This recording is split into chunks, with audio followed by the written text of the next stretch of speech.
Welcome to our channel. నేను యజ్ఞమూర్తి. అష్టాచమ్మతో నానిని హీరోగా పరిచయం చేసి ఆ తర్వాత అనేక హిట్ సినిమాలని రూపొందించి అందులోనూ వైవిధ్యభరితమైనటువంటి సినిమాలు, ఎమోషనల్ సినిమాలు తీశారు, థ్రిల్లర్స్ తీశారు, అలాగే హిలేరియస్ కామెడీ సినిమాలు కూడా తీశారు. ప్రస్తుతం సారంగపాణి జాతకం అనే సినిమాతో మన ముందుకు రావటానికి సిద్ధంగా ఉన్నారు. ఆయనే డైరెక్టర్ ఇంద్రగంటి మోహన్ కృష్ణ. ఈ సారంగపాణి జాతకం ఏంటి అంటే, మన జాతకం అనేది మన హస్తరేఖలో ఉంటుందా లేక మన చేతల్లో ఉంటుందా అనేది ఈ సినిమాతో ఆయన చెప్పే ప్రయత్నం చేస్తున్నారంటున్నారు. మనం ఆ టీజర్ చూస్తే అదే అభిప్రాయం కలిగింది. మరి ఏంటి ఈ సారంగపాణి జాతకంతో ఆయన ఏం చెప్పబోతున్నారు, మనల్ని ఎలా నవ్వించబోతున్నారు, ఆయన అడిగి తెలుసుకుందాం. నమస్కారం మోహన్ కృష్ణ గారు. నమస్కారం. Thank you so much. మళ్ళీ మరోసారి మనం ఇలా కలవడం బాగుంది. పైగా ఏంటంటే మీరు కేవలం మాకు అంటే ఒక సెన్సిబుల్ డైరెక్టర్గా మంచి గుర్తింపు తెచ్చుకున్నారు. పైగా సాహిత్యం మీద బాగా అభిరుచి ఉన్న వ్యక్తి, పరిచయం ఉన్న వ్యక్తి. మీరు బాగా ఆ కుటుంబంలోనే పుట్టారు కాబట్టి శ్రీకాంత్ శర్మ గారి కుటుంబంలో ఖచ్చితంగా సాహిత్య ప్రభావం కూడా మీ మీద ఉంది కాబట్టి గ్రహణం లాంటి సినిమాతోటి ఎంట్రీ ఇచ్చారు. అవునవును, నా దృష్టిలో అది ఒక క్లాసిక్. Thank you. కాకపోతే దానికి రావాల్సిన అండర్ రేటెడ్ మూవీ అంటారు. రావాల్సినంత ఇంకా గుర్తింపు రావాల్సింది, పాసిబిలిటీస్ ఉన్న సినిమా కాదండి. బట్ నేను గొప్ప సినిమాలు తెలుగులో అని కనుక నాకు లిస్ట్ ఇస్తే ఖచ్చితంగా అందులో గ్రహణంకి చోటు మాత్రం ఖచ్చితంగా ఇస్తాను. అంతగా ఆ సినిమా నేను ఇష్టపడతాను. సో ఏంటి సార్ ఇప్పుడు సారంగపాణి జాతకం అంటున్నారు, ప్రియదర్శితోటి. ఇది నాకు ఎప్పటి నుంచో, నాకు కామెడీ జానర్ అంటే నాకు చాలా ఇష్టము, కానీ కామెడీ చేయడం చాలా కష్టం అండి. చాలామంది ఏమనుకుంటారంటే మనం నవ్వుకుంటాం కాబట్టి రాయడం కూడా తేలికనుకుంటాం, కానీ కామెడీ కష్టం. సో నేను అష్టాచమ్మ 2008 16లో ఐ థింక్ 15లోనో 16లోనే కాదు 15లోనే సార్, సారీ 16లో జెంటిల్మెన్ వచ్చింది, 17లో అమితుమి. సో దాని తర్వాత ఒక 9 ఏళ్ళకి నేను మళ్ళీ ఇంకో కామెడీ చేశాను. సరే ఇంకో కామెడీ చేయాలి ఇప్పుడున్న పరిస్థితుల్లో, ముఖ్యంగా కోవిడ్ తర్వాత మనకు వచ్చిన సినిమాల్లో ఎక్కువ అంటే వైలెన్స్కి నేను వ్యతిరేకం కాదు, నాకు చాలా ఇష్టం ఒక విధమైన వైలెన్స్, బట్ ఎక్సెసివ్ వైలెన్స్ అయిపోయింది ఇప్పుడు సినిమాల్లో. అంటే ఆర్జీవి గారితో కలిసి చేశారు, అంటే హింసని అంటే చాలా స్ట్రాంగ్ ఎమోషన్, అది మనం ఎలా వాడతాం అనేది నాకు ఇప్పుడు కొంచెం ఎక్సెసివ్ అయిపోతుంది అనిపించింది. ఆ టైంలో మంచి కామెడీ రిలాక్సింగ్గా ఉంటుంది. ఒక మంచి మనం కూడా కామెడీస్తో అడ్వాంటేజ్ ఏంటంటే మనం షూటింగ్ చేసేటప్పుడు కూడా చాలా ప్లెజెంట్గా ఉంటుంది. ఎందుకంటే అందరు నవ్వుతూ ఉంటారు అండ్ యాక్టర్స్ మంచిగా పార్టిసిపేట్ చేస్తుంటారు. అలా చేద్దాము అనే కోరికలోంచి పుట్టింది ఇది. ఈ ఐడియా ఎప్పటి నుంచి నా దగ్గర ఉంది. ఈ ఐడియాని రాసినప్పటి నుంచి దీనికి పెట్టిన పేరు సారంగపాణి జాతకం. ఎందుకో నాకే తెలీదు. ఐడియాతో పాటు కొన్ని వస్తాయి చూడండి పేర్లు. అవును, ఈ సినిమా పేరు సారంగపాణి జాతకం అయితే బాగుంటుంది. సారంగపాణి అనే క్యారెక్టర్ కూడా మన సాహిత్యంలో ఎక్కడ ఎందులో అంటే మనకి సారంగ ధర ఉంది. ఇక్కడ ఈ సారంగపాణి గురించి కూడా ఒక చిన్న చమత్కారం ఏంటంటే, సారంగపాణిని విష్ణువుని పిలవచ్చు, శివుణ్ణి పిలవచ్చు. సారంగం అనే జింకని చేతిలో ధరించిన వాడు సారంగపాణి అని ఒక ఐకనోగ్రఫీ ఉంది. కుంభకోణంలో సారంగపాణి దేవాలయం ఒకే ఒక ఆలయం ఉంది మొత్తం భారతదేశంలో. సారంగపాణి ఆలయం విష్ణుమూర్తిది, అది విష్ణువుది, శ్రీ మహావిష్ణువుది. దానికి ఏమిటంటే భాగవతంలో ఆయన ధనుసు పేరు శారంగం.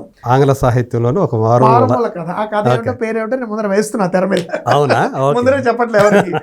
అయితే మిగతా అంతా ఒక పావు వంతు తీసుకుని ఉంటాను స్ఫూర్తి కింద కథని. మిగతా 70% నేను వండాను. అంటే దాని చుట్టూ అల్లాల్సి వచ్చింది కథని. సో అయితే మన కల్చర్కి మనకి అడాప్ట్ చేసుకోవడంలో ఆ కథ ఒక చిన్న స్ఫూర్తి కిందే మిగిలిపోయింది.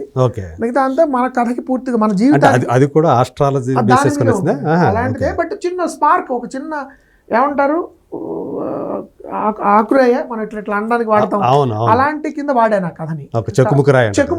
చెక్కుముక్కరాయిలా వాడి దాని నుంచి కథని నేను వాడుకున్నా ముడిసరుకు కింద. అయితే ఏంటంటే నాకు ఇంకో మేజర్ ఇన్ఫ్లుయెన్స్ ఏంటంటే 2000 మన కొత్త శతాబ్దం మొదలైన తర్వాత మనకు ఒక ఐటీ బూమ్ వచ్చింది, సైన్స్ బూమ్ వచ్చింది. వచ్చిన తర్వాత అందరూ ప్రతి ఒక్కళ్ళు, అబ్బాయి అయితే బీటెక్, అమ్మాయి అయితే డాక్టర్. ఇప్పుడు అమ్మాయిలు కూడా పాపం బీటెక్లోకి వచ్చేసారు. సో సైన్స్ అని పెరిగినప్పుడు మీరు గమనిస్తే దాంతోపాటు మనకి సడన్గా మీకు భక్తి కూడా పెరిగింది. ప్రవచనాలు పెరిగాయి, నమ్మకాలు పెరిగాయి. అంటే మనం అంటే ఎంతవరకు నిజమో తెలీదు, రాకెట్ పంపిస్తున్నా కూడా ముహూర్తం చూసి కొబ్బరికాయ కూడా పంపిస్తున్నారు. అంటే ఇదంతా కూడా అంటే బీజేపీ అధికారంలోకి వచ్చిన తర్వాత జరిగిన పరిణామంగా చెప్పేవాళ్ళు కూడా ఉంటారు. కానీ అంతకుముందు కూడా నేను చూశానండి.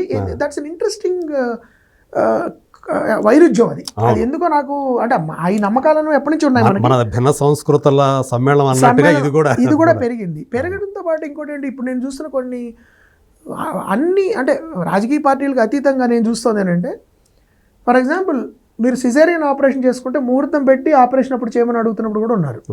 అది కూడా నేను విన్నాను. అంటే ఏమంటే ఎలాగే సిజేరియనే కదా, న్యాచురల్ డెలివరీ మీ చేతిలో ఉండదు, సిజేరియన్ కాబట్టి మంచి ముహూర్తానికి ఆ టైంకి చేయండి. సో ఎందుకు ఇది పెరిగింది? యూజువల్గా సైన్స్ పెరిగిన సమాజాల్లో రేషనాలిటీ పెరిగిపోతుంది, మతం ప్రాబల్యం తగ్గుతుంది, నమ్మకాల ప్రాబల్యం తగ్గాలి లెక్క ప్రకారం. కానీ మనకి పెరిగింది అంటే బహుశా సైన్స్ సంతృప్తి పరచడానికి కొన్ని విషయాలు ఏమన్నా ఇది అడ్రస్ చేస్తున్నాయా ఈ నమ్మకాలు? ఎందుకు మనం వీటిని నమ్ముతున్నాం అంటే మూఢ నమ్మకాలుగా ఎప్పుడో మనం 30-40 ఏళ్ల క్రితం తేల్చేసినవి ఇప్పుడు మళ్ళీ ప్రబలంగా వస్తున్నాయి. దానికి నాకు ఇది అంటే ఒక సీరియస్ టాపిక్, దీని అనవసరంగా మనం ఉపన్యాస ధోరణి సూక్తి సుధలా కాకుండా సరదాగా ఈ కాంట్రడిక్షన్ ఏదైతే మనకు ఉందో. ఇంకోటి మీరు ఇందాక ఇంట్రడక్షన్ లో టక్కన మాట అన్నారు, ఆ మాట ఈ చేతల్లో ఉంటుందా మన భవిష్యత్తు చేతుల్లో ఉంటుందా? ఇది యాక్చువల్ కాన్ఫ్లిక్ట్ సినిమాలో. చేతల్లో ఉంటుందని ఒక తండ్రి అంటూ ఉంటాడు, కాదు చేతుల్లో ఉంటుందని వీడు అంటుంటాడు. వీడు అయితే నమ్మకం అనేది వ్యక్తిగతం. నేను కూడా చాలా నాకు వ్యక్తుల నమ్మకాల మీద నాకు ఎటువంటి అబ్జెక్షన్ ఉండదు. మీకు ఏదైనా నమ్ముకోవచ్చు, మీరు దట్ ఈస్ పర్సనల్. మన ఇంట్లో నలుగురు ఉంటే నలుగురు 4 రకాలైనటువంటి ఆచరణ. ఎప్పుడైతే నమ్మకం మూఢనమ్మకం అవుతుందో, ఎప్పుడైతే నమ్మకం కంట్రోల్ తప్పుతుందో, మీ జీవితాన్నే కాకుండా మీ చుట్టుపక్కల ఉన్న జీవితాలను కూడా ఎలా అస్తవ్యస్తం చేస్తుంది, అది చంద్రవందర చేస్తుంది అనేది ఒక హాస్యరసభరితంగా. వాడి జీవితం ఎంత హాస్యాస్పదం అవుతుందో అనేది హాస్యరసభరితంగా చెప్తే బాగుంటుంది. ముఖ్యంగా ఈ రోజుల్లో కొంచెం ప్రోగ్రెసివ్ థాట్ తో ఖచ్చితంగా ఉంటుంది. అంటే దానిలో ప్రోగ్రెసివ్ థింకింగ్ ఉంటూనే నమ్మకాన్ని నేను వేళాకోళం చేయను సినిమాలో. అంటే మీరు ఫర్ ఎగ్జాంపుల్ మీరు వాస్తు నమ్మితే మీకు సర్వ హక్కులు ఉన్నాయి, మీరు మీ నమ్మకాన్ని నా మీద రుద్దద్దు. అది మీరు నమ్మండి, మీకు అది బలం చేకూర్చినంత వరకు ఎవరికి అభ్యంతరం ఉండకూడదు నా దృష్టిలో. అంటే మీది నేను గౌరవిస్తాను, అలాగే నా నమ్మకాన్ని కూడా మీరు గౌరవించండి. 2, మీ నమ్మకం మీకు బలాన్ని ఇచ్చేంత వరకు నాకు ప్రాబ్లం లేదు, కానీ మిమ్మల్ని బలహీనుండి చేయడము కాకుండా తోటి వాళ్ళ జీవితాలు కూడా అస్తవ్యస్తం చేసే నమ్మకం అనేది డేంజరస్, ప్రమాదకరమైంది. అది ఏ నమ్మకం అవ్వచ్చు, అది మతపరమైన నమ్మకం అవ్వచ్చు, జాతకం అవ్వచ్చు, వాస్తు అవ్వచ్చు, లేకపోతే ప్రోగ్రెసివ్ పొలిటికల్ బిలీఫ్స్ కూడా అవ్వచ్చు. లెఫ్టిస్ట్ బిలీఫ్స్ లో కూడా మీకు మూర్ఖంగా ఉండేవాళ్ళు ఉండొచ్చు కదా. సో మూర్ఖత్వం అనేది నమ్మకంలో ఏ విధంగా అయితే మనుషుల జీవితాన్ని అస్తవ్యస్తం చేస్తుంది అనేది మంచి హాస్యరస ప్రధానంగా చెప్తే బాగుంటుంది. అప్పుడు మనం ఒక విధంగా ఈ సినిమా మొత్తం ఒక వ్యంగ్య రచన అని చెప్పచ్చు, సామాజిక వ్యంగ్య రచన. అంటే సమాజం పట్ల ఒక చిన్న మాకు కన్యాశుల్కం చెప్పినప్పుడు పెద్దపల్లి సుబ్రహ్మణ్య గారు మా గొప్ప రచయిత, ఆయన తెలుగు షార్ట్ స్టోరీ తెలుగు రచయిత, ఆయన మాకు టీచరు ఆకాశవాణిలో కూడా చాలా. అవును, ఆయన మాకు లయలా కాలేజీలో లెక్చర్ కింద ఉన్నప్పుడు ఆయన ఒక గొప్ప మాట అన్నారు. గురజాడ గారి విమర్శ ఎలా ఉంటుందంటే, అందమైన అమ్మాయి పొడుగాడి జడతో చెంప మీద కొట్టేట్టు ఉంటుంది సరదాగా. అలాంటి ఒక చిన్న కూడా అందమైన పోలిక, చాలా అందమైన పోలిక చెప్పేవారు ఆయన. అలా ఒక చిన్న అరే కొంచెం జాగ్రత్త చూసుకోండి అని ఉండాలి తప్ప, ఎక్కడ మనం ఏదో సుపీరియర్గా ఉన్నాము, మనం హయ్యర్ ప్లేన్లో ఉన్నాము, మిమ్మల్ని అందరూ ఉద్ధరించేలాగా నేను మిమ్మల్ని అందరినీ ఖండించడానికి సినిమా తీస్తున్నాను, ఈ సినిమా కాదు అది. It is sharing with the audience some of my నాకున్న కొన్ని కన్సర్న్స్ని ఆడియన్స్తో ఒక మంచి హాస్యరసభరిత చిత్రం ద్వారా షేర్ చేసుకుంటూ, మీ నమ్మకాలను గౌరవిస్తూనే నమ్మకం పెడదారిని పడితే వచ్చే నష్టాలు ఏంటి అనేది సరదాగా నవ్వుకుంటారు మీరు కాసేపు చూసి. ఇంటికి వెళ్తే మీరు దాని గురించి ఆలోచించగలిగితే నేను సక్సెస్ఫుల్ అయినట్టు. సో ప్రియదర్శిని క్యారెక్టర్ తీసుకోవటంలో ముఖ్యంగా దర్శి నాకు ఎప్పటి నుంచో పెళ్లి చూపుల్లో నా చావు నేను చేస్తాను అప్పటి నుంచి నాకు ఇష్టం అండి దర్శి. అండ్ దర్శి నాకు అంతకుముంచే తెలుసు, సెంట్రల్ యూనివర్సిటీ స్టూడెంట్ తను. అయితే ఏంటంటే ఎప్పుడైతే బలగం చూశానో నేను, బలగంలో తన నటన, ముఖ్యంగా మెయిల్ అన్న సినిమా చూశాను నేను, ఆహాలో వచ్చింది, తన లీడ్గా తను వన్ ఆఫ్ ది క్యారెక్టర్స్. అయితే చూసినప్పుడు నాకు ఇతను చాలా వైవిధ్యభరితమైన పాత్రలు చేయగలడు. ఇతను క్యారెక్టర్స్ చేయగలడు, కామెడీ చేయగలడు, చాలా సీరియస్ పాత్ర మల్లేశం లాంటివి చేయగలడు, జాతిరత్నాలు లాంటి సరదా బుష్ లాంటిది చేయగలడు. తర్వాత మంగళవారం లాంటి ఒక సీరియస్ ఫిల్మ్ లో ఒక చిన్న 35 లో చాలా మంచి పాత్ర చేశాడు. అన్ని రకాల పాత్రలు చేయగలడు ఇతను. ఇంకోటి అతనిలో ఉన్న పెద్ద అడ్వాంటేజ్ ఏంటంటే ఎటువంటి బ్యాగేజీ లేకుండా ఏ పాత్ర తను వేస్తాడో ఆ పాత్రలోకి ఒదిగిపోతాడు, ఆ పాత్రే మనకు గుర్తుండేలా చేయగలడు. ముఖ్యంగా సారంగపాణికి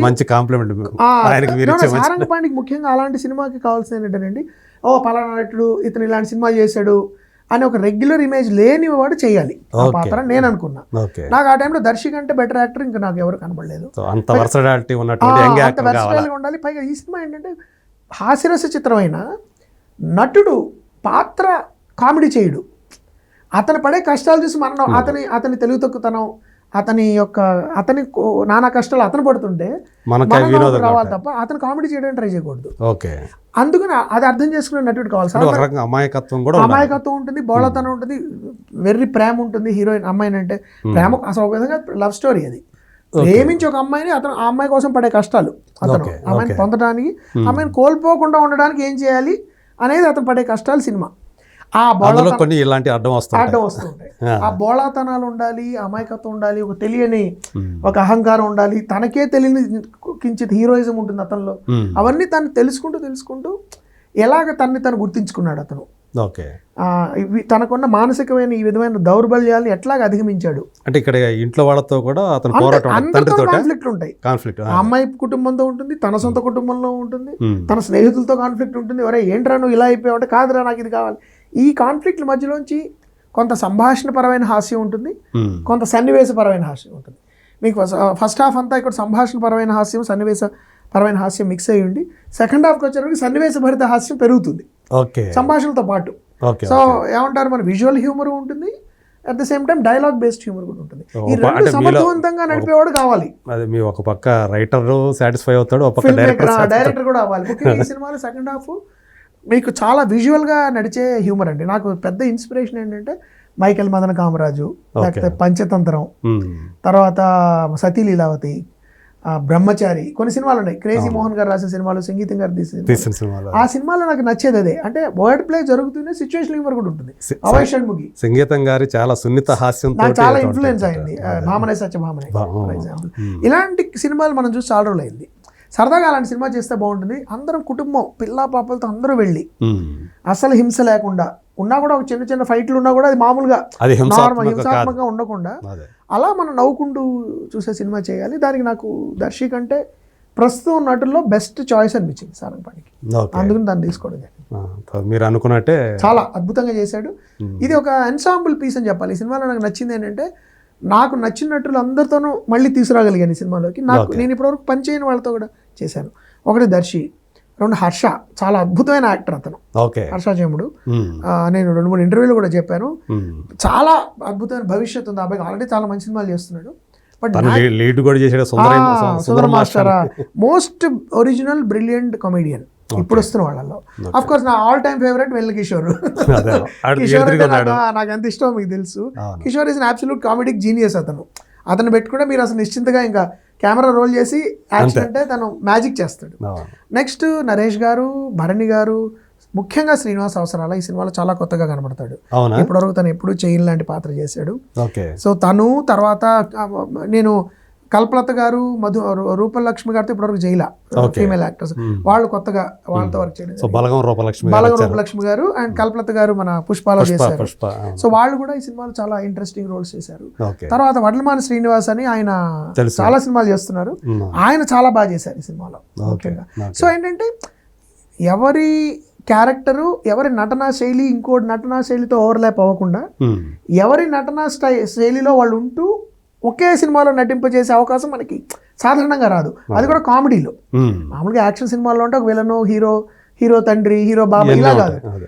హాస్యరసమే ఒక 10 మంది రకరకాల హాస్యరసాలు చేసే యాక్టర్లు ఒకే సినిమాలో వచ్చి ఓవర్లాప్ లేకుండా చేయడం అనేది చాలా భలే గమ్మత్తుగా అనిపించింది. అంత సిచ్యువేషన్ గా ఉంటుంది. ఏ క్యారెక్టర్ పర్పస్లెస్ గా ఉండదు. ప్రతి పాత్రకి ఒక ఎజెండా ఉంటుంది, ప్రతి పాత్రకి ఒక ఆబ్జెక్టివ్ ఉంటుంది, ఒక గోల్ ఉంటుంది. దానికోసం వాళ్ళు ప్రయత్నిస్తుంటారు. వాళ్ళు వచ్చి ఏదో మనం చూడండి రైల్వే స్టేషన్ లో మనం గుద్దుకుంటూ ఉంటాం, అలా వాళ్ళు ఒకళ్ళొకళ్ళు తన్నుకుంటూ ఒకళ్ళ జీవితాన్ని ఇంకోళ్ళు ప్రభావితం చేసుకుంటూ ఇదంతా కూడా హాస్యరసపు ఒక మదనంలాగా ఉంటుంది, చర్నింగ్ లాగా.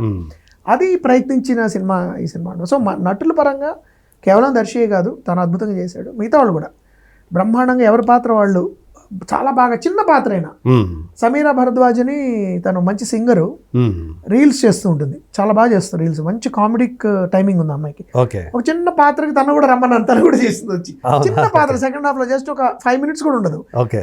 ఎవరైనా పెట్టచ్చు అది, కానీ సమీరా నువ్వు చేస్తే బాగుంటుంది అంటే తను వచ్చింది. సో ప్రతి చిన్న పాత్ర కూడా ఏదో చిన్న మెరిసి వెళ్ళేవాళ్ళు. అమ్మాయి ఇదివరకు ఎక్కడ చేసినట్టు అమ్మాయి నాకు తెలిసి సినిమాలో యాక్ట్ చేయలేదు కదా, రీల్స్ చాలా మంచి రీల్స్ చేస్తుంటుంది. షీఈస్ వెరీ గుడ్, మంచి సింగర్ అమ్మాయి, ప్లేబ్యాక్ సింగర్ అమ్మాయి. అలా ప్రతి పాత్రకి హర్షిని, ఐ డ్రీమ్ లో పనిచేసిన హర్షిని సంమోహనంలో చేసింది తను ఆ సినిమాలో చెల్లెల కింద. మళ్ళీ తను కూడా ఒక చిన్న పాత్ర చేసింది. శివనారాయణ గారు గ్రహణ నుంచి ఆ సినిమాలో చేశారు. సో ఆన్సాంబుల్ పీస్ అన్నట్టు రకరకాల మంచి యాక్టర్స్ ని ఒక సినిమాలో తీసుకొచ్చే అవకాశం నాకు ఈ సినిమాలో, కొన్నిటికి అన్ని కుదురుతాయి అట్లా. ఇది అలాంటి సినిమా నాకు గాఢంగా అనిపిస్తుంది ముఖ్యంగా చాలా రోజుల తర్వాత. అదే పైగా అంటే మనకి చాలా వరకు ఈ మధ్య కాలంలో చూస్తే హాస్యభరిత సినిమా అంటే ఎక్కువగా సంభాషణలతోటే హాస్యాన్ని పండించే సినిమాలే మనం ఎక్కువగా చూస్తూ ఉన్నాం ఈ మధ్య కాలంలో. అట్లా కాకుండా సిచ్యువేషన్ కామెడీ, సన్నివేశాల పరంగా వచ్చే కామెడీ కొంచెం తక్కువగా వచ్చింది. రీల్ బేస్డ్ కామెడీ ఇప్పుడు మనకి రీల్స్ లాగా, యూట్యూబ్ జోక్స్ లాగా, లేకపోతే సోషల్, ఇప్పుడు ఆల్రెడీ ఒక జరిగిన ఇన్సిడెంట్ ని రీక్రియేట్ చేయడం, అలాంటి హ్యూమర్ ఎక్కువైంది ఇప్పుడు. అంటే ఏదో ఒక రీల్ లో చూసిన దాన్ని రీక్రియేట్ చేయడం, ఎక్కువ పెడుతున్నారు. ఒక పబ్లిక్ ఈవెంట్ లో ఉన్న ఏదో ఒక ఎలిమెంట్ ని రీక్రియేట్ చేయడం, అలా కాకుండా ఒక కథ, ఆ కథలో పాత్రలు, ఆ పాత్రలకు వచ్చే కష్టాలు, ఆ కష్టాల్లోంచి పుడుతున్న హాస్యం, ఆర్గానిక్ గా సిచ్యువేషనల్ గా పాత్రలోంచి, ఆ పాత్రల కష్టాల్లోంచి హ్యూమర్ వస్తూ అక్కడక్కడ సోషల్ కామెంటరీ, మనం చూసే చుట్టుపక్కల ఉన్న ప్రపంచం మీద చిన్న చిన్న చెడుకులు వేస్తూ నడపగలగడం అనేది ఈ మధ్య తగ్గింది. మీకు జంజాల గారి దగ్గర ఈవీవి గారు ఆ ఒకటి ఎడక్ కానీ, ఫర్ ఎగ్జాంపుల్ అప్పుల అప్పారావు గారు, లేకపోతే అఫ్ కోర్స్ జంజాల గారు ఆల్మోస్ట్ ఆల్ ఫిల్మ్స్ ఆయన కామెడీస్ అన్ని ఇది ఉండేది. ఎవడో ఒక సమాజంలో మనకు కనబడే ఒక క్యారెక్టర్, విచిత్రమైన క్యారెక్టర్ని తీసుకుని వాళ్ళ చుట్టూ కథ అల్లేవారు ఆయన. అది కొంచెం ఇప్పుడు తెలుగులో తగ్గింది. కోట శ్రీనివాస్ గారితో ఒక ఐకానిక్ క్యారెక్టర్ మీకు అసలు అంటే ఇప్పటికీ మనకు గుర్తుంటాయి. 30 ఏళ్ళు ఐ డోంట్ నో ఎప్పుడు వచ్చింది ఆనా పెళ్ళి, ఐ డోంట్ నో. బ్రహ్మానందం గారు ఎప్పుడు సినిమాలో అప్పుడు శ్రీవారికి ప్రేమలకు తీసుకుంటే ఇప్పటికీ మనకు గుర్తొస్తుంటాయి సీన్స్. అలాంటి ఒక 10 ఇప్పుడు నాకు అష్టాచమ్మ గురించి నాకు ఆనందం కలిగించే విషయం ఏంటంటే అది వచ్చి 16 ఏళ్ళైనా ఇప్పటికీ ఎవరైనా కలిస్తే నిన్న మొన్న చూసినట్టు చెప్తూ ఉంటారు. అలా నిలబడగలిగే ఒక 10 కాలాల పాటు ఎప్పుడైనా ఏదో మనం ఏదో ఒంటరిగా ఉన్నప్పుడు టక్కన సీన్ గుర్తొస్తే నవ్వు రావాలి. ఇప్పుడు శ్రీవారికి ప్రేమలేఖలో బస్ ఎక్కించి టైంకి వాడిని మాదీపల్ రసాయనం తాగి సాగు మనం చెప్తాడు ఆయన, ఎవరు మన వీరభద్రరావు గారు. ఇప్పటికీ నేను మర్చిపోలేదు. ఎవరైనా బస్సులో ఎక్కితే ఎవరైనా అంటున్నారు అనుకోండి, జాగ్రత్తలు చెప్తుంటే నాకు ఆ సీన్ గుర్తొస్తుంటుంది. సో అలాంటి ముద్ర పడిపోయే కొన్ని పాత్రలు, ఆ సంభాషణలు, సుత్తి జంటలు సృష్టించారు కదా. అది భాషలోనే శుద్ధి అనే మాట వచ్చేసింది కదా. సో నాకేమనిపిస్తుంది అంటే కొన్ని సినిమాలు మర్చిపోతారు. ఎంత ఒక బ్లాక్ బస్టర్ అయిన సినిమాల కంటే కూడా ఈ సినిమాలు ఎక్కువ గుర్తుపెట్టుకుంటారు. 10 కాలాల పాటు గుర్తున్నవి ఎప్పుడు మీరు చూడండి స్మాల్ ఫిల్మ్స్. అలా సినిమా అవ్వాలి సారంగపాణి జాతకం అనేది నా కోరిక. అంటే ఇప్పుడు మనం జంధ్యాల గారి సినిమాల్లో అంటే ఒక రాజేంద్ర ప్రసాద్ గారు ఆయన అల్టిమేట్ అన్నట్టుగా అయ్యారు కదా. సో ఇప్పుడు అంటే మీరు అడివిశేషని ఆయన చేత కూడా కామిక్ రోల్ చేయించారు అమితుమిలో. అట్లా ఇప్పుడు ప్రియదర్శిలో అంటే ప్రియదర్శి ఇప్పటికే ఒక కామిక్ రోల్స్ చేశాడు, అన్నీ చేయగలడు కదా. ఇప్పుడు అంటే ఈ సినిమాతోటి తనకేమన్నా మరింత గుర్తింపు వచ్చే అవకాశం కోరుకుంటున్నానండి రావాలని అతనికి. అంటే అతనికి ఆల్రెడీ మంచి గుర్తింపులో ఉన్నాడు తను, ఇంకా పెద్ద స్థాయి గుర్తింపు రావాలి. ఎందుకంటే ఈ సినిమా ఇది మేము తీసిన విధానం ఏదో చిన్న కామెడీ సినిమాలో తీయలేదు, ప్రాపర్ మంచి. అంటే ఈ సినిమాలో అందరూ పాత్రలు, ఈ ఇతని మార్కెట్ అంతా అతని మార్కెట్ అంతా అలా కాకుండా ఈ సినిమాను మనం ఎంత బాగా తీయచ్చు అని తీయడం జరిగింది. కాబట్టి దర్శి ఈ సినిమాలో it looks like a proper ఏమంటారు స్టార్ వెహికల్ అంటాను చూడండి సినిమా. సో ఐఎమ్ హోపింగ్ దర్శి ఒక అంటే ఇప్పుడు అతను యాక్టర్ ఇప్పుడు ఒక స్టార్ కింద అయ్యే దానికి కూడా ఈ సినిమా ఉపయోగపడాలని నేను కోరుకుంటున్నాను. అంటే ఒక కొత్త రకమైన స్టార్డమ్ అతనికి వచ్చి ఎటొచ్చి అతను వైవిధ్య భరతమైన పాత్రలు చేయడం మాత్రం మానకూడదు, అది నా కోరిక. ఇప్పుడు మనం చూడండి, ఇప్పుడు నాని తను ఎంత స్టార్ అయినా కూడా ఎప్పటికప్పుడు కొత్త రిస్కులు తీసుకుంటూ ఉంటాడు. కొత్త రకమైన ఒక పాత్రకి ఇంకో పాత్రకి సంబంధం లేకుండా చేస్తాడు. ఇప్పుడు హాయ్ నాన్నకి దసరాకి పోలిక సంబంధం ఉండదు. అంటే సుందరానికి హిట్ కి సంబంధం లేదు. లేకపోతే మీకు శ్యామ్ సింగ్ రాయ్కి అంతకుముందు చేసిన సినిమా అదేంటది మన నిన్న వచ్చింది సరిపోతా cinema. He tries to take risks. అలాంటి కేటగిరీలోకి దర్శి వెళ్ళాలని నా కోరిక. అలా నటులకి లాంజివిటీ ఎక్కువ ఉంటుంది. అంటే తను పొటెన్షియాలిటీ ఉంది. నాకైతే నాకు తెలిసి అయితే నా నమ్మకం అది అతనికి ఉందని. ఇంకా నేను ఎప్పుడు కూడా ఏం నమ్ముతానండి, అల్టిమేట్లీ యువర్ చాయిస్. ఇప్పుడు నాని అనే వ్యక్తి అష్టాచమ్మాతో బ్రహ్మాండ ప్లాట్ఫామ్ ఏర్పడిందండి అతనికి. మంచి నటుడు, సమర్థవంతుడు నటుడు క్లియర్ అయిపోయింది అందరికి. తర్వాత అతను సక్సెస్ అంటే కారణం అతనే. అంటే అతను తెలివిగా డక్కాముక్కీలు తిన్నా కింద పడినా లేచినప్పుడు సాధారణంగా భయపడిపోయి అందరూ సేఫ్ గేమ్ ఆడతారు. నాని సేఫ్ గేమ్ ఆడలా, చేసుకుంటూ ఛాలెంజ్ చేసుకుంటూ దెబ్బలు తిన్నా కూడా. దానివల్ల ఏంటంటే నాని సినిమా అంటే సినిమా ఎలా ఉన్నా నాని కోసం వెళ్ళిపోవచ్చు అనే ఒక ఇమేజ్ ఏర్పడిపోయింది నానికి. అలాంటిది దర్శకుడు ఏర్పడాలని నా కోరిక. మొత్తానికి మీ హీరో ఒక హీరో, మీరు లాంచ్ చేసినటువంటి హీరో ఒక స్టార్గా ఎదిగినటువంటి క్రమం ఏదైతే ఎవాల్వ్ అయినట్టు విధానం చూస్తే ఏమనిపిస్తుంటది? చాలా బాగుంది చూసుకున్నప్పుడు. చాలా అంటే 3 సినిమాలు చేశారు మీరు, చాలా ఆనందంగా ఉంటుంది. అంటే నేను కుర్రాడు అంటే జస్ట్ ఇలా నా ఆఫీస్ రూమ్ లోకి వచ్చి I'm interested in acting sir అని చెప్పిన వ్యక్తి అంతే కదా. తను ఫస్ట్ టైం నందిని రెడ్డి నాకు పరిచయం చేసినప్పుడు తను ఫస్ట్ యాక్చువల్లీ నల్ల కళ్ళద్దాలు పెట్టుకొచ్చాడు. ఐ ఇన్ఫెక్షన్ వచ్చింది నానికి, నన్ను కలవడానికి వచ్చిన రోజే. సో మొట్టమొదటిసారిగా నాని నేను ఏదో అయింది, కళ్ళకళ్ళకు కాదు, మేజర్ ఐ ఇన్ఫెక్షన్ వచ్చి కన్ను ఎరబడిపోయి నల్ల గ్లాసెస్ పెట్టుకొచ్చాడు. ఇమాజిన్ యాక్టర్ని ఫస్ట్ టైం కళ్ళు కనపడదు. కానీ తర్వాత మళ్ళీ 2-3 రోజులు తగ్గిన తర్వాత ఆడిషన్ చేశాడు, చాలా బాగా చేశాడు. చాలా మంచి యాక్టర్ అవుతాడు నాకు ముందర అనిపించి. అంటే అతను బోత్ స్టార్ మెటీరియల్ కూడా నాకు పైగా అతనికి సినిమాల పట్ల ఉన్న ప్యాషన్, ఇంట్రెస్ట్, సినిమానే ప్రపంచం అని నమ్మిన వ్యక్తి అని మనం మీ నానితో మాట్లాడితే కాసేపు అర్థమైపోతుంది.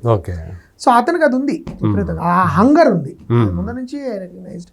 అండ్ అప్పుడు నాకు బాగా గుర్తున్నాయి, నానితో కూడా అన్నా, నాని నువ్వు స్టార్ మెటీరియల్వి, ఈమెయిల్ పంపించాను నానికి, అష్టాచమ్మ జరుగుతుంది, నువ్వు స్టార్ మెటీరియల్వి నా నమ్మకం ఇది. కానీ నువ్వు ఎంత జాగ్రత్త పడతావు, నువ్వు నీ choices will decide your future. But if you choose carefully you are definite star material అని నేను చెప్పాను. శ్రీనివాస్ అవసరాలు కూడా చెప్పాను, మీ ఇద్దరు మీ పదాల్లో మీరు ఎంచుకున్న మార్గాన్ని బట్టి మీకు నచ్చిన సక్సెస్ మీకు వచ్చే ఛాన్స్ అయితే చాలా ఎక్కువ ఉంది. ఆయన కూడా టాలెంటెడ్ కదా శ్రీనివాస్ కూడా. సో ఆ విధంగా ఇప్పుడు నాని అంత ముఖ్యంగా ఏదో one of the many stars లా కాకుండా తనకంటూ ఒక ముద్ర నటుడి కింద, equally as a star, equally as an actor. ఒక అంటే ప్రతిసారి ఏదో కొత్తది ప్రయత్నిస్తాడు ఇతను అనే ఒక నమ్మకం. రెండు అతను నాకు తెలుసు కదా, నా చుట్టాలతో అందరికి నాని అంటే ఒక ప్రత్యేకమైన అభిమానం ఇష్టపడతారు అందరికి. నాకు నాని ఎంతమంది అంటారు నాతో. అందుకని నాకు చాలా చాలా గర్వంగా ఉంటుంది, చాలా ఆనందంగా కూడా ఉంటుంది. ఎందుకంటే చాలా తక్కువ మంది అలా వెళ్ళగలుగుతారు జర్నీలో, వెళ్ళగలుగుతారు అన్ని రకాలుగా. I'm very happy for him for that. And Darshi కూడా ఇప్పుడు ఈ సినిమా ద్వారా అతనికి ఒక స్ట్రాంగర్ ప్లాట్ఫామ్, ఒక లీడ్ యాక్టర్ ప్లాట్ఫామ్ అతను భుజాల మీద వేసుకుని ఈ సినిమా మొత్తం తన భుజస్కంధాల మీద మోస్తాడు. పేరే అతనిది సారంగపాణి, ఇంకా వేరే టైటిల్ కూడా కాదు, జనరల్ టైటిల్ కాదు. సో సారంగపాణి జాతకం అనే సినిమా భుజాల మీద వేసుకుని అతను నడపగలుగుతాడు. కాబట్టి సోలో యాక్టర్ కింద కూడా, హీరో కింద కూడా అతను సినిమాలు మోయగలుగుతాడు అని నాకు అనిపించింది సినిమా. సో మీ ఫస్ట్ సినిమాని చూసుకుంటే హీరోయిన్ పాత్రలకు కూడా చాలా ఇంపార్టెన్స్ ఇస్తారు. సో అలా కొద్దిమంది, అంటే నాయకుడు ఎంత ఇంపార్టెంటో నాయక కూడా అంతే ఇంపార్టెంట్ కథకి అని నమ్మే దర్శకుల్లో మీరు కూడా ఒకరని నేను నమ్ముతాను. సో మేము మొదటి నుంచే ఆ ఫస్ట్ చూస్తే అమాయకంగా మహేష్ అంటే విపరీత విరామమైనటువంటి ఒక క్యారెక్టర్ తోటి స్వాతిని మీరు పరిచయం చేసిన విధానం అందరికీ ఆ అమాయకత్వంతో బాగా నచ్చేసింది. సో మీ తర్వాత సినిమాలో చూసుకుంటే ఒక సమ్మోహనంలో ఆ అమ్మాయి అతిథి అద్భుతం అనిపించింది. ఇప్పుడు ఈ సినిమాలో రూపా కొడవయ్యారు. అంటే మిగతా అంటే జనరల్గా చూసుకుంటే ఒక గ్లామరస్ హీరోయిన్ అని కాకుండా, సో ఈ అమ్మాయిని ఎంచుకోవటంలో ఏంటి? ఒకటి తెలుగు అండి, ఇది చాలా చాలా డైలాగ్ వర్డ్ ప్లే ఎక్కువ ఉంటుంది సినిమాలో. ఆ మాటలు వేగంగా మాట్లాడగలిగి, తెలుగు బాగా మాట్లాడగలిగే అమ్మాయి కావాలి ముందు.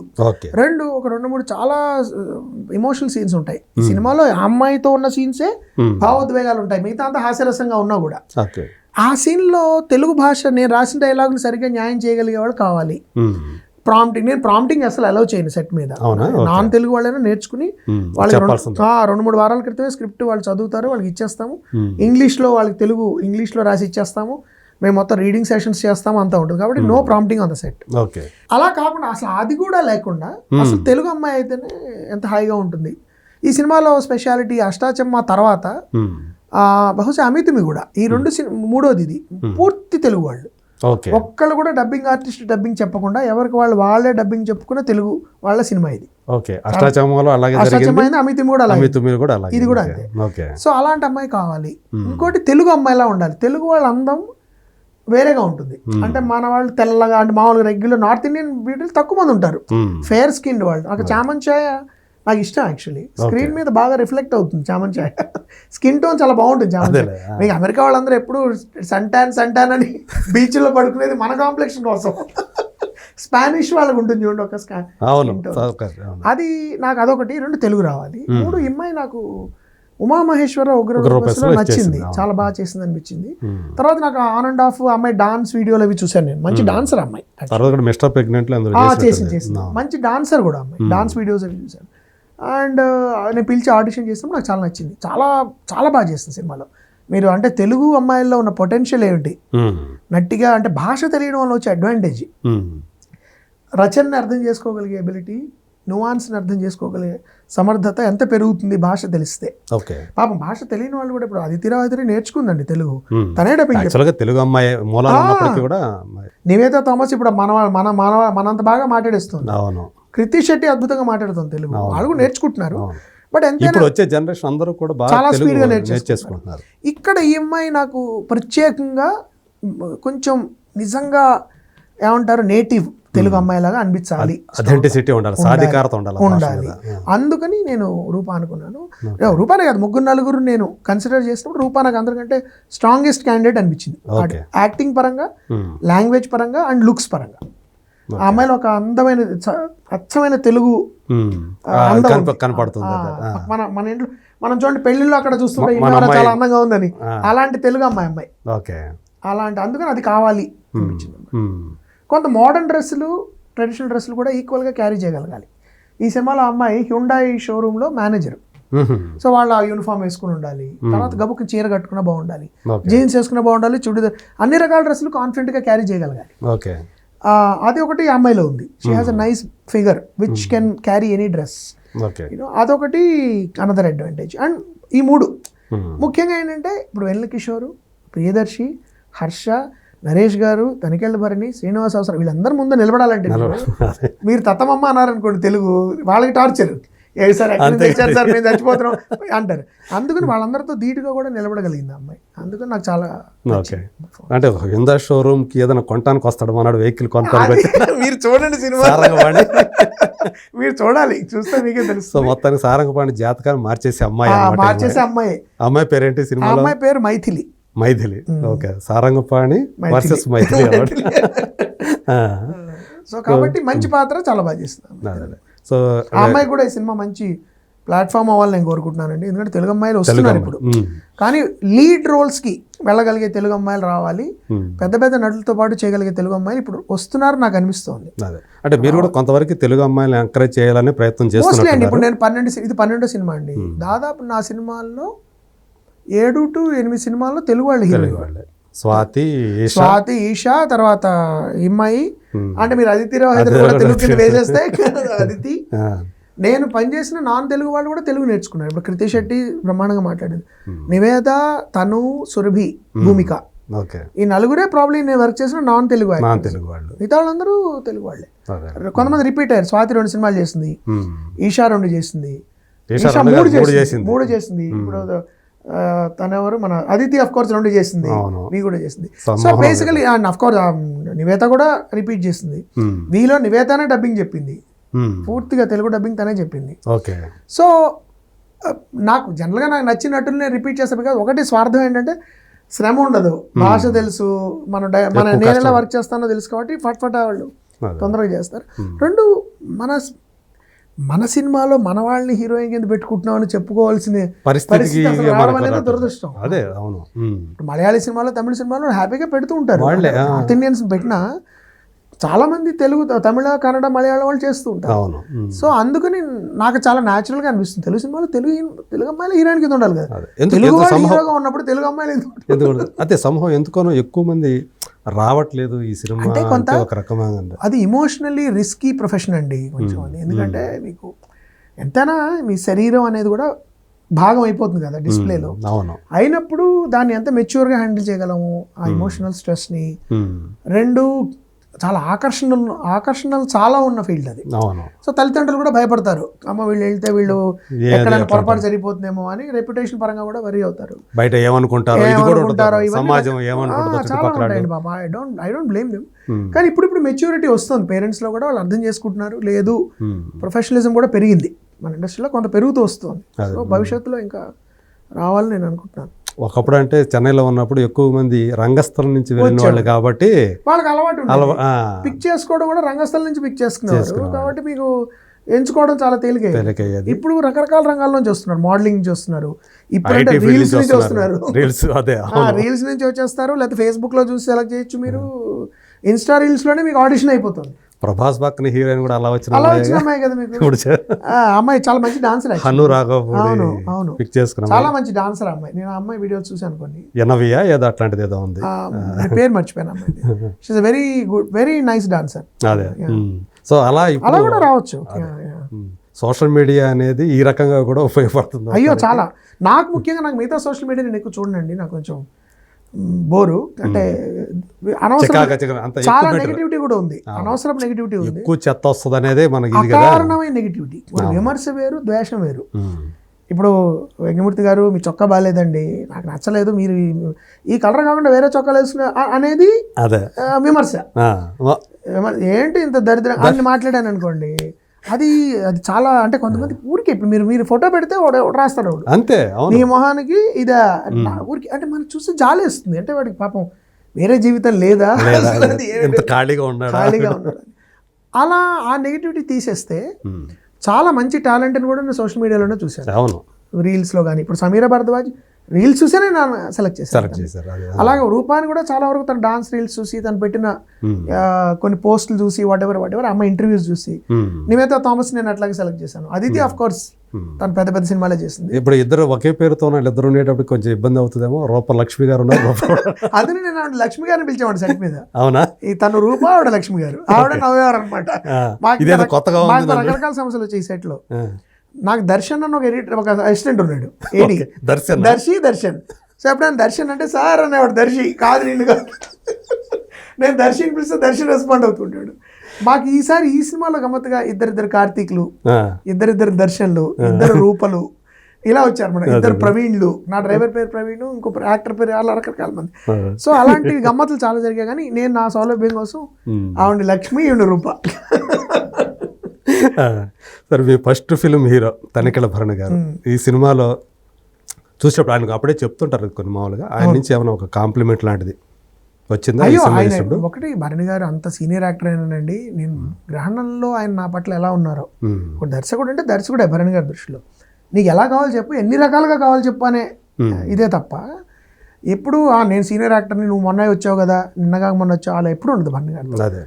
ఆయనకి ఏదనిపించినా చెప్తారు, ఇలా చేద్దామా అలా చేద్దామా, మోహన్ లేదు సార్ ఇదంటే ఇంకంతే, మీరేం చెప్తే అదే చేస్తారు ఆయన. కానీ జనరల్గా 99% ఆయన సలహాలు చాలా బాగుంటాయి. ఎందుకంటే బ్రిలియంట్ రైటర్ కదా ఆయన.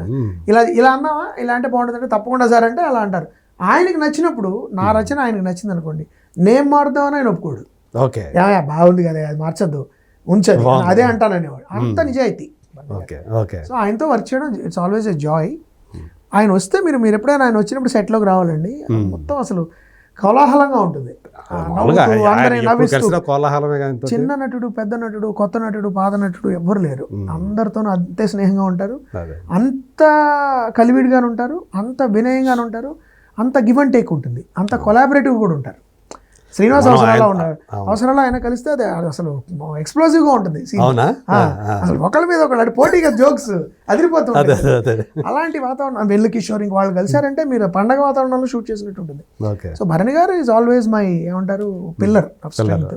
అయితే ఇప్పుడు ఏంటి, ఆయన బిజీ అవడం వలన పెద్ద పెద్ద పాత్రలు ఇచ్చే అవకాశం రావట్లేదు. సో ఆయన ఏమంటారంటే, ముందు డేట్స్ లేవు, 4 రోజులు ఏమైనా పాత్ర ఏదైనా ఉండేవు చేసేస్తారు, అది 5 రోజులు 1 వీక్లో అయిపోవాలి. అలా లక్కీగా ఈ సినిమాలో చాలా కొత్తగా ఉంటారు భరణి గారు.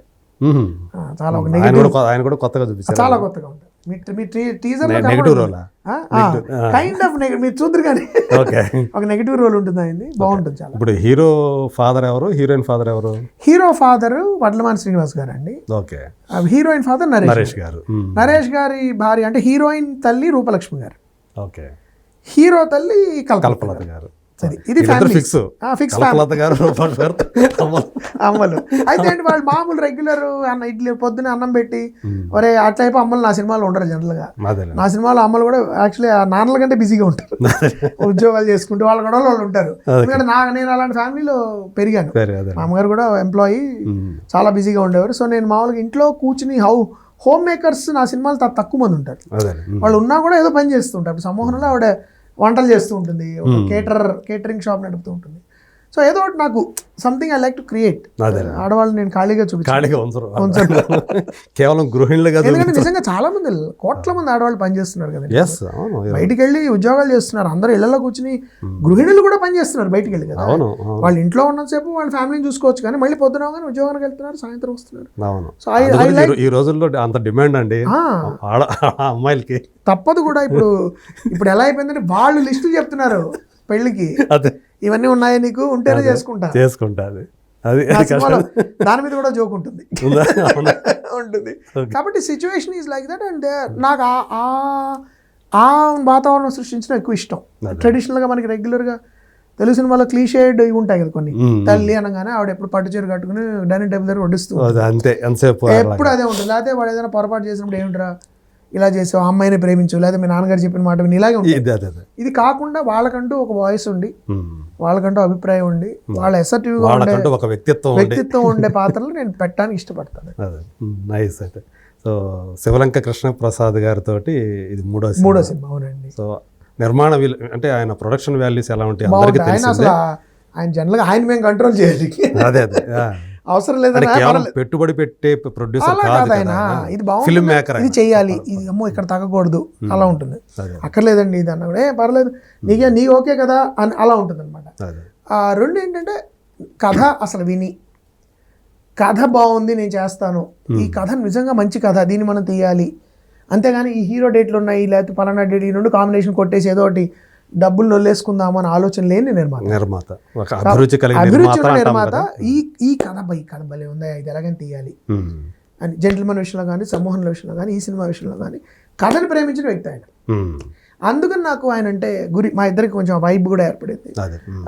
తర్వాత ఒకసారి కథ లాక్ అయిపోయి స్క్రిప్ట్ ఆయన చదివేసి ఆయనకి ఏమన్నా అభిప్రాయాలు ఏమన్నా చెప్పేసి అయిపోయిన తర్వాత ఇక మీ జోలికి రారు ఆయన. ఆయన మీద కూడా ఇంకొక ఆయన ఆషామాషి సినిమాలు తీరు రెండు కథ బాగా నచ్చితేనే తీస్తారు. ఇంకోటి గమ్మత్తు ఎవరికి తెలియదు, జెంటిల్మన్ సమ్మోహనం రెండు ఆయన ఫైనల్ కాపీ కూడా చూడాల. థియేటర్లో రిలీజ్ అయితే చూసారు ఆయన, శుక్రవారం రిలీజ్ అయితే సండే చూసారు ఆయన. మొట్టమొదటి చూసిన డైరెక్ట్ థియేటర్లోనే. ఓకే.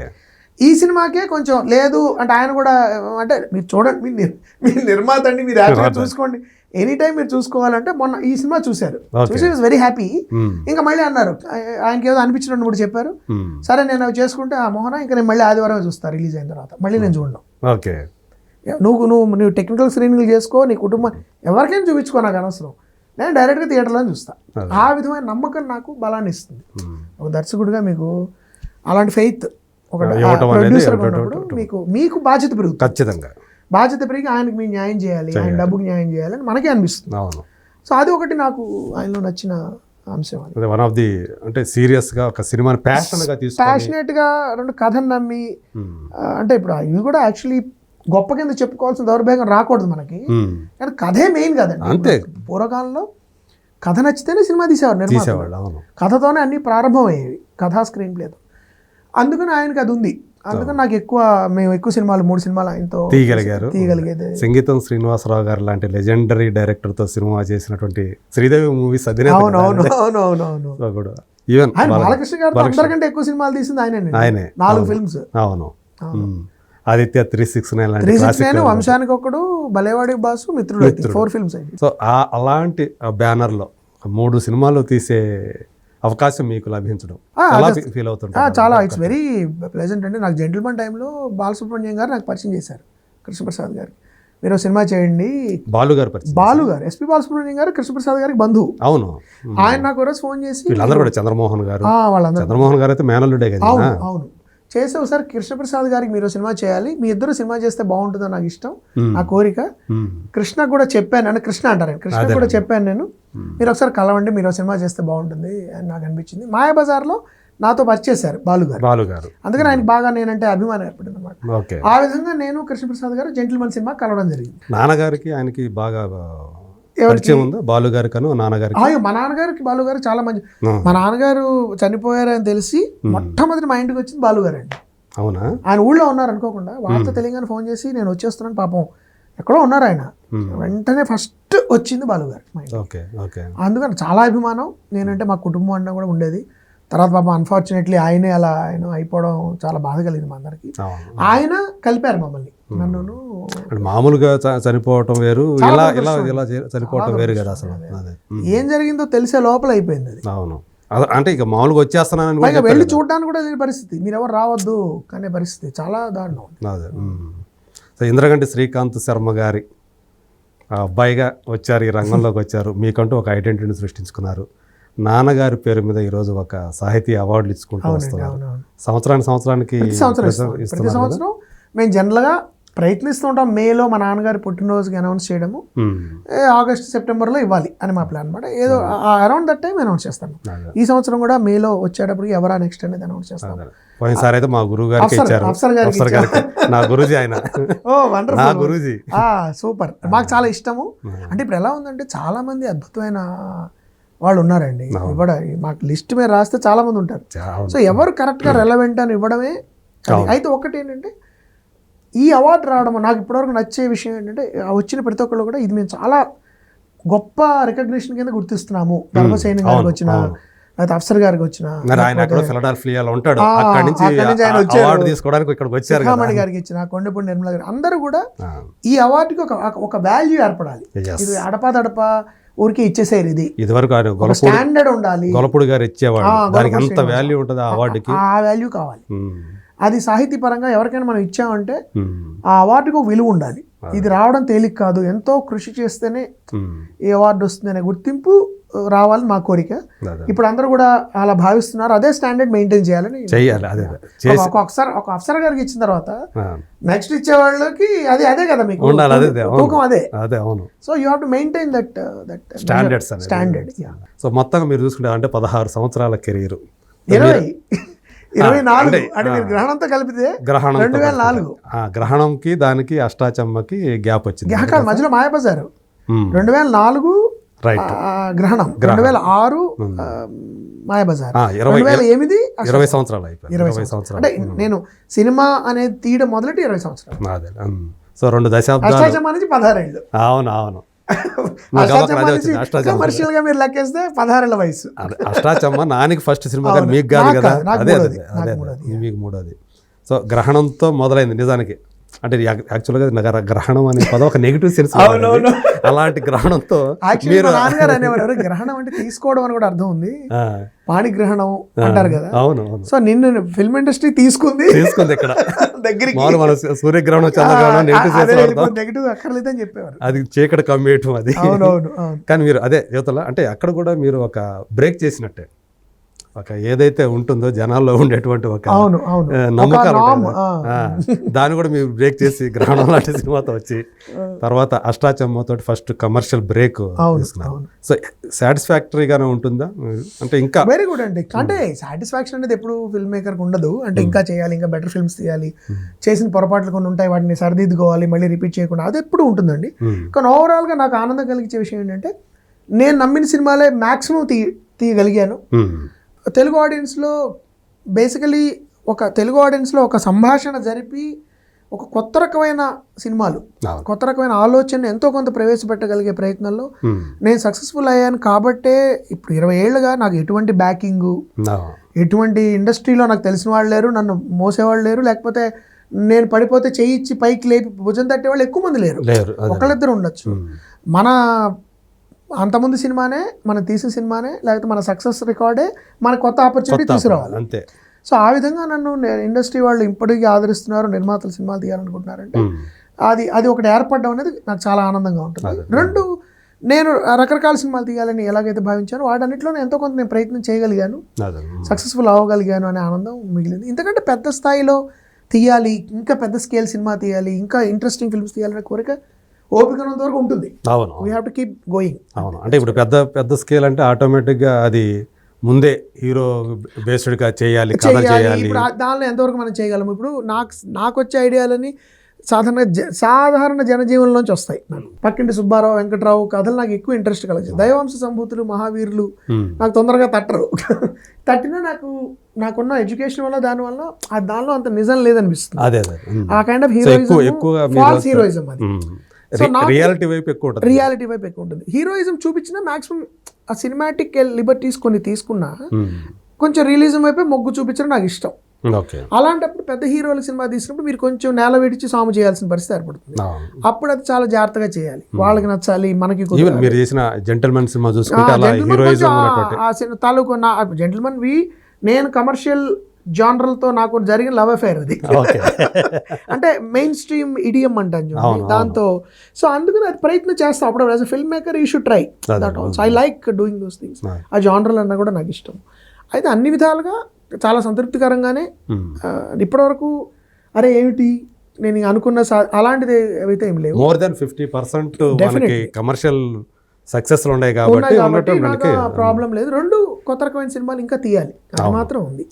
వి అనే మీద మీకు ఏమన్నా కొంచెం ఇది ఉంటుందా? వి అనేది ఇంకా అంటే ఏ సినిమా విలన్గా అంటే నెగటివ్ రోల్ లో చూపించడం, ఆ సినిమా యాక్చువల్లీ నేను చూపించలేదేమో, అందుకు నాని ఫ్యాన్స్ బాగా డిసప్పాయింట్ అయ్యారు. అదే యాక్చువల్లీ వాళ్ళు ఏం ఎక్స్పెక్ట్ చేసి ఉంటారంటే పూర్తి స్థాయి విలన్ ఎక్స్పెక్ట్ చేశారని నేను అనుకుంటున్నా.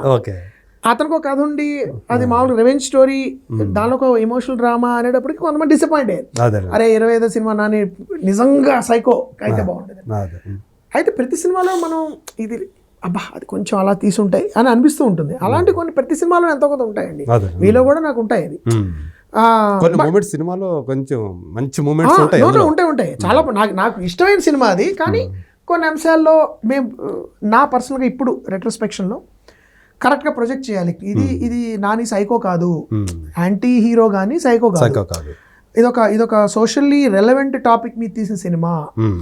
యాక్చువల్లీ ఈ సినిమా చాలా నిజ జీవిత సంఘటనల ఆధారంగా తీసిన సినిమా అది. ఖైరతాబాద్లో ఒకసారి పెద్ద రైట్స్ జరిగాయి. ఆ రైట్స్లో ఒక ప్రెగ్నెంట్ ఒక అమ్మాయి చనిపోయింది. ఖైరతాబాద్లోనే ఎక్కడో నాకు గుర్తులేదు. హైదరాబాద్ రైట్స్ 90s జరిగినప్పుడు ప్రెగ్నెంట్ ముస్లిం ఉమెన్ ఒక అమ్మాయి చనిపోయింది. మళ్ళీ ర్యాండమ్ బుల్లెట్ తగిలి. అదొక ఇన్సిడెంట్. తర్వాత దేవ్రియా అని యూపీలో దేవ్రియా అని ఊళ్ళో ఒక చిన్న గర్ల్స్ హోమ్, అనాథ శరణాలయాల నుంచి ఆ అమ్మాయిల్ని అక్కడ నడుపుతున్నవాడే చాలా మందికి సప్లై చేసింది చైల్డ్ ట్రాఫికింగ్లో. అక్కడ నుంచి 16 ఏళ్ళ అమ్మాయి పారిపోయి పోలీసు రిపోర్ట్ ఇస్తే పెద్ద కేసు అయింది.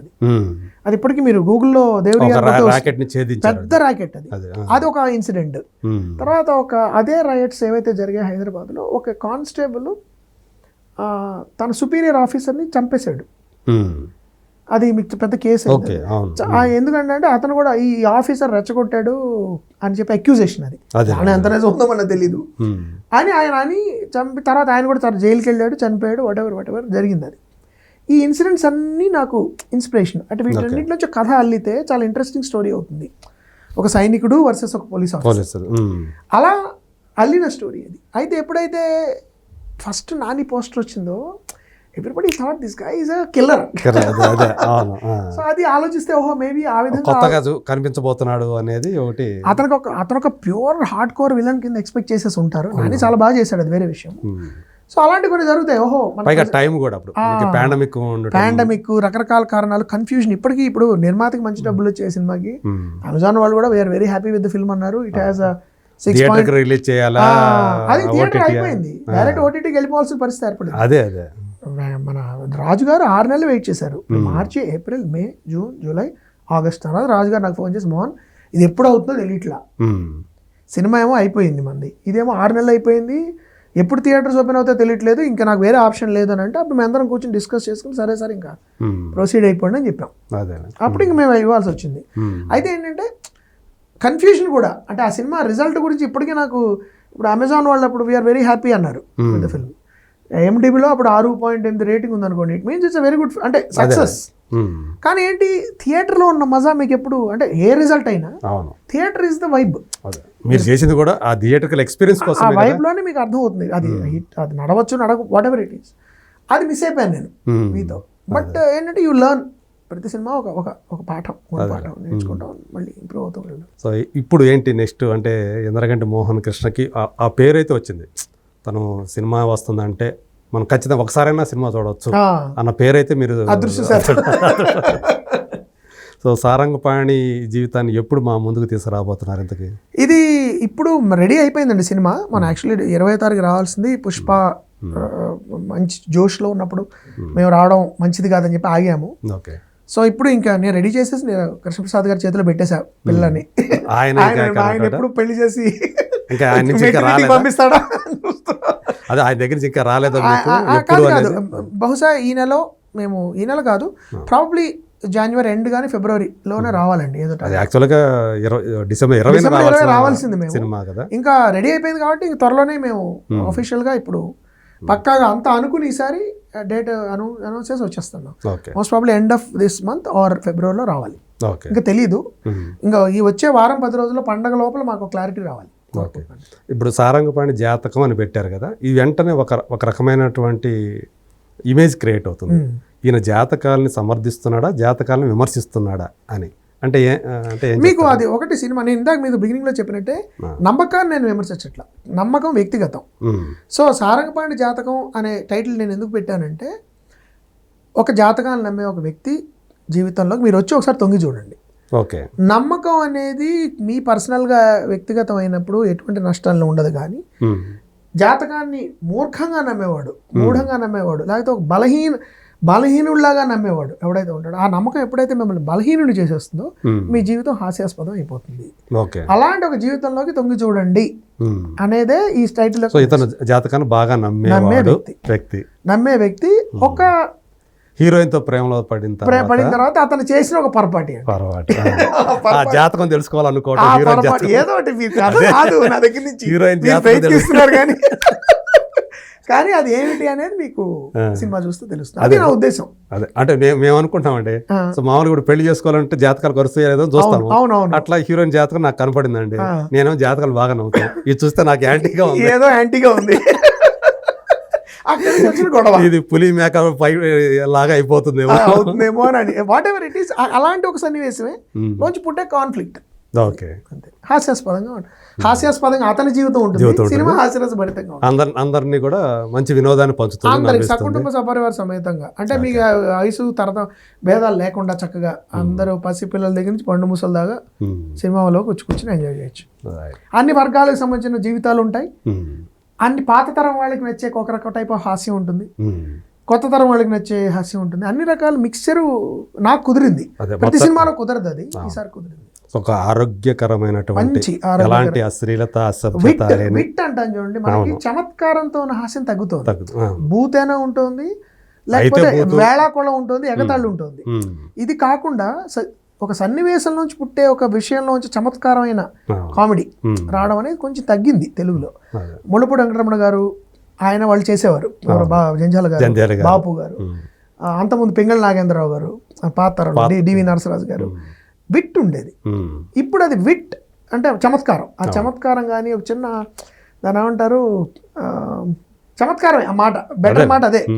అది దాంతో కూడిన వినోదం ఉండాలి, చతురత. ఇప్పుడు మేము అందాల రాముల్లో ఏమయ్యా నాకు పెసరట్టు తినాలందయ్యా అంటే, సార్ దానికి పెసలు నానబెట్టు అంటాడు. అవి నానాలి సార్, నాను అంటాడు. నాను అండం అది తెలుగులో మీకు అది గొప్ప యూసేజ్. అది వాడు ఎంత తిక్కలో ఉన్నాడంటే నువ్వు చెయ్యి తొందరగా ఉండాలి. అలాంటి చమత్కారాలు ఇప్పుడు మనకి తగ్గిపోయాయి. ముళ్ళపూడి వెంకటరమణ గారు అలాంటివి అద్భుతంగా అతను డబ్బు చేసి చనిపోయాడండి అంటారు. ఆయన డబ్బు చేసి చచ్చిపోయాడండి అంటారు. ఇప్పుడు ఎప్పుడైనా సార్ మనది విని ఇలాంటివి.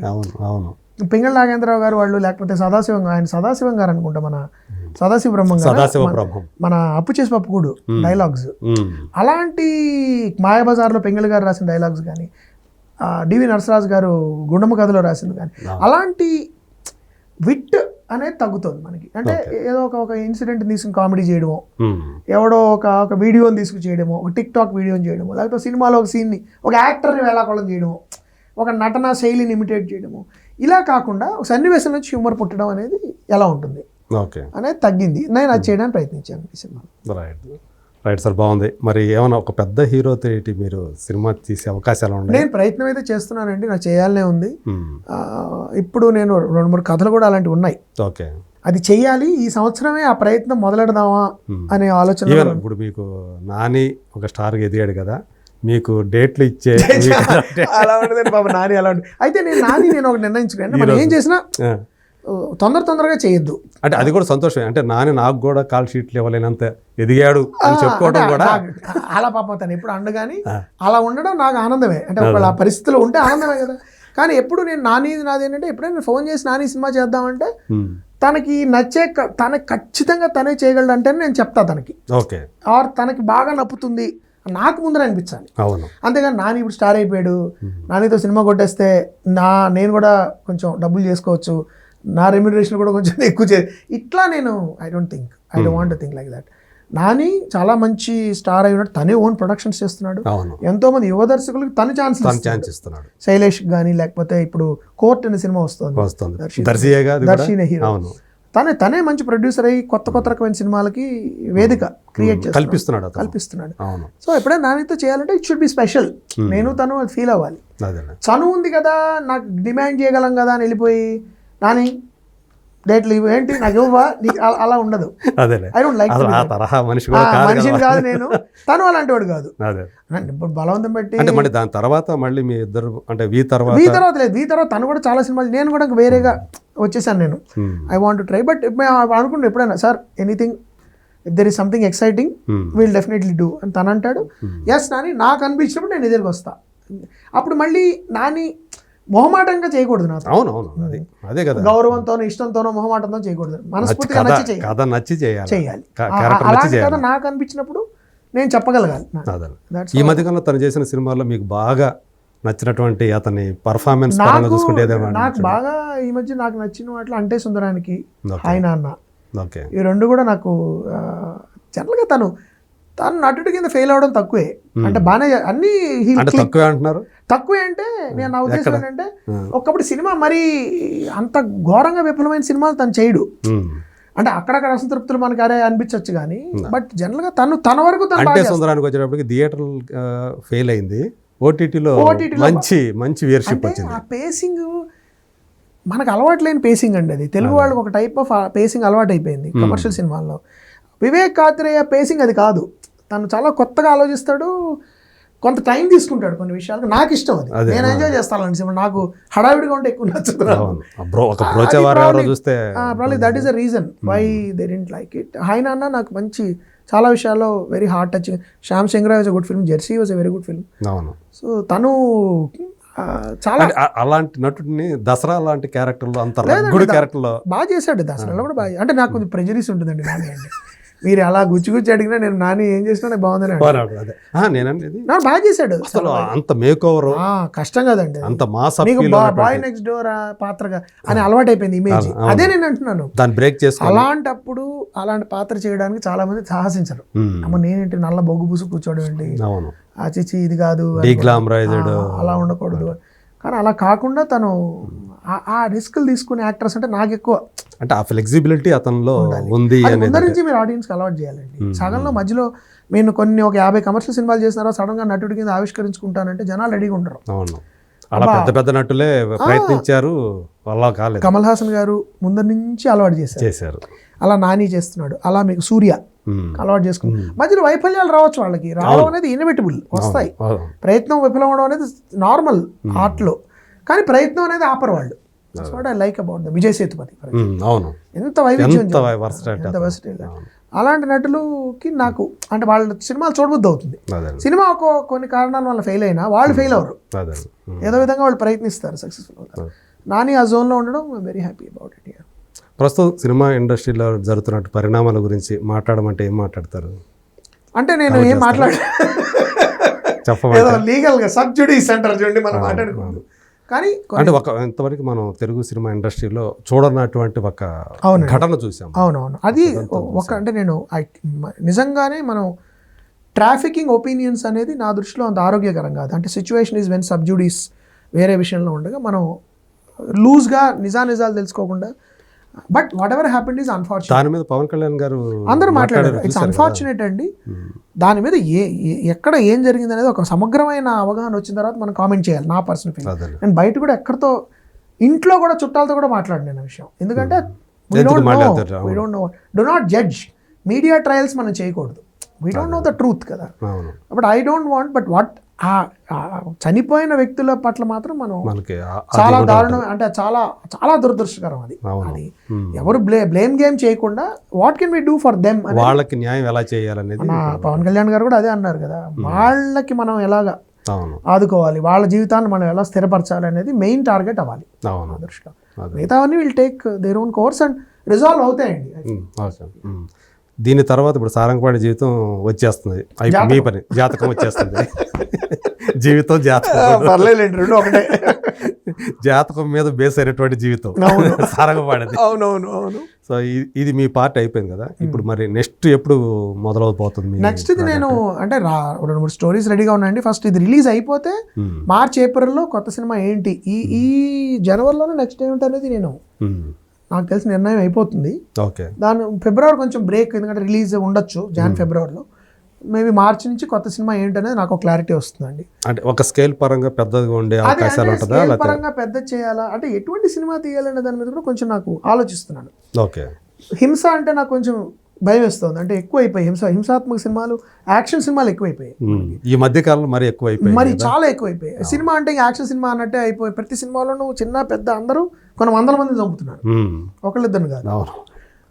కాబట్టి యాక్షన్ సినిమా అంటే ప్రస్తుతం ఐఎమ్ నాట్ వెరీ ఎక్సైటెడ్. మీకు మాత్రం అలాంటి మళ్ళీ హాస్యం మళ్ళీ తీయకూడదు అనేది నాకు కోరిక, అంటే రిపీట్ అవ్వకూడదు. సో ఒక లవ్ స్టోరీ ఒకటి ఉంది నాకు చాలా ఇష్టమైన ప్రేమ కథ, అది సమ్మోహనం లాంటిది. బట్ సమ్మోహనం కంటే ఇంకా డీప్ ప్రేమ కథ అది. అలాంటిది ఒకటి చేయాలా అని ఒకటి ఉంది కోరిక.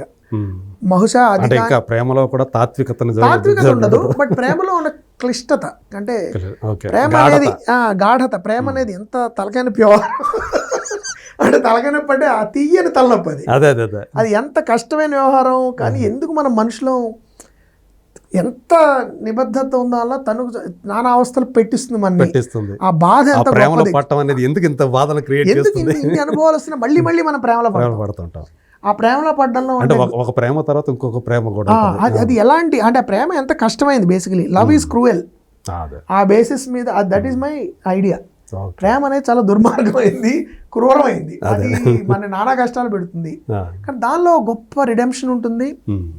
ప్రేమ ద్వారా మన గురించి మీరు అన్నట్టు మన గురించి మనం అర్థం చేసుకునే ఇది ఉంటుంది. అట్ ద సేమ్ టైం అది మన పరీక్షిస్తుంది కూడా, మన క్యారెక్టర్ని పరీక్షిస్తుంది ప్రేమ అనేది. అసలు ప్రేమే పెద్ద పరీక్ష అంటారు చూడండి. అలా అయితే ఇవన్నీ సినిమా డైలాగులో చెప్పి జనాల్ని బాబోయ్ భయపడ్డాం కదా. ఇవి స్ఫురించేలాగా మంచి ఆహ్లాదకరమైన ఒక love story, moving love story చేయాలనేది నా కోరిక. ఎమోషనల్లీ మూవింగ్, హ్యూమర్ ఉంటుంది. అఫ్ కోర్స్ హ్యూమర్ లేకుండా నేను రాయలేను, but at the same time చాలా deep emotional film, emotional love story చేయాలనేది ఒకటి ఉంది. అది చేయాలని నా కోరిక. అంటే కథ అయితే స్క్రిప్ట్ రెడీగా ఉంది. అంటే మళ్ళీ రాస్తాను 2-3 సార్లు, బట్ బేసిక్ స్క్రిప్ట్ అయిపోయింది, డ్రాఫ్ట్ అయిపోయింది. Right sir, thank you Mohan Krishna గారు, థ్యాంక్ యూ సో మచ్. మీ సారంగపాణి జాతకం మీరు చెప్పినట్టుగా, అంటే చెప్పిన తర్వాత కొంచెం ఇంకా ఎగ్జైట్మెంట్, ఒక ఆహ్లాదభరితమైనటువంటి ఆరోగ్యకరమైనటువంటి ఒక హాస్యభరిత చిత్రాన్ని మళ్ళీ అందులోనూ ఒక చిన్న ప్రేమ కథ మేళవించిన సినిమాని. సో ఇంతమంది ఆర్టిస్టులతోటి మీరు చేశారు, అది కూడా ఒక ప్రతిష్టాత్మక బ్యానర్ నుంచి వస్తుంది. ఇందరగంటి మోహన్ కృష్ణ గారి ఒక సున్నిత మనస్కుడి నుంచి వస్తున్నటువంటి ఒక చక్కని సినిమాగా భావిస్తున్నాను. ఖచ్చితంగా రేపు సినిమా రిలీజ్ అయిన తర్వాత త్వరగా మా ముందుకు రావాలని